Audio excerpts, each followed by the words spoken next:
Hello and welcome. I want to make sure you understand this is not a review. I'm not going to review Dark Interlude.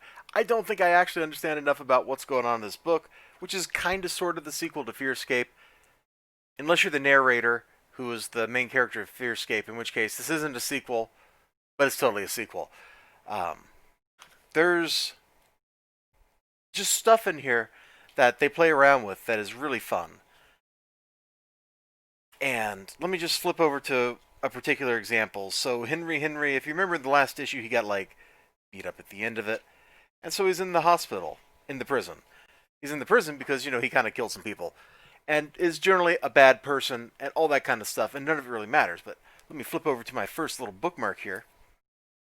So the hero with a thousand faces is trying to get help to stop evil, and so there he is talking to the Muse and talking to Jill and da da da. None of it really matters. The fun part is Henry's laying here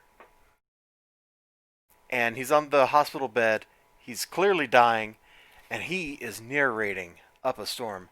Oh, my mistake. Your internal struggle hasn't yet reached an act break yet. You're not allowed to do anything except stare blankly at people, and that's all she's done in this whole book. Reader, I'd hoped to keep you out of this, but I cannot. You must close this book immediately. Hold it tight. Smother them with paper and ink. Kill them before they kill me, reader. I beg you. So you could do that, You could do that. But of course, it doesn't work because we're not the narrator of the story. Somebody else is. So, boom! Ignore me. Do not close the book. Instead, take up your pen. I shall provide a space for you. You must write in it a warning that these characters might take notice of. Be sure to use the blackest ink you can find, as dark as the void. And so there it is. The book's inviting you. You could put whatever you want in there. Kill Henry. Henry in danger. Like whatever you want. You can put it right in there. It's really fun. The comic book, a medium which, as much as I like it, as much as I like Sea of Stars here, in fact, probably do a review on this because it's just a glorious looking book. As much as I like that, reading is usually a passive medium. And here they are toying with you, the reader, trying to get you to interact with a passive medium. It doesn't work, of course. This is reality, not unreality. So we can't just go in and suddenly change things. Let me flip over to my next little bookmark here. When she finally does talk, she just complains about not wanting to talk because everybody else talks so much. We'll come back to that. This is great stuff. She just screams at the Muse, and the Muse doesn't know what to do, so he goes to get coffee. I mean, what else are you going to do, right? Like, clearly, you're going to go get coffee. You're in a hospital, man. So, no. I just love this rant, man. I think I showed this off on stream when I first got the book. I spent my entire life listening to Dad and Henry talk themselves into bother, talk themselves out of bother. Just endless destructive noise that fed on itself and achieved nothing, and now they're both dead. So, no. Every thought does not need sharing. Every conversation does not have to be therapy. We don't need to obsessively improve ourselves every second of every day. I understand what you're feeling. Stop telling me what I'm feeling.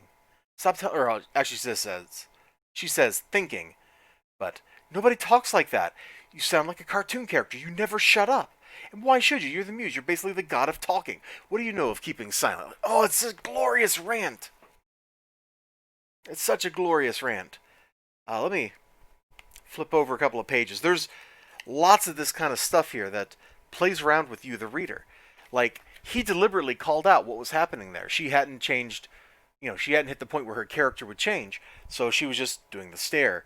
And then her character changed because something sparked it to change. Like, it's meta, man. There's a narrative, and there's another narrative, and I think there's a third narrative on top of that we got introduced to a little bit in the first issue. We're playing with layers and layers here.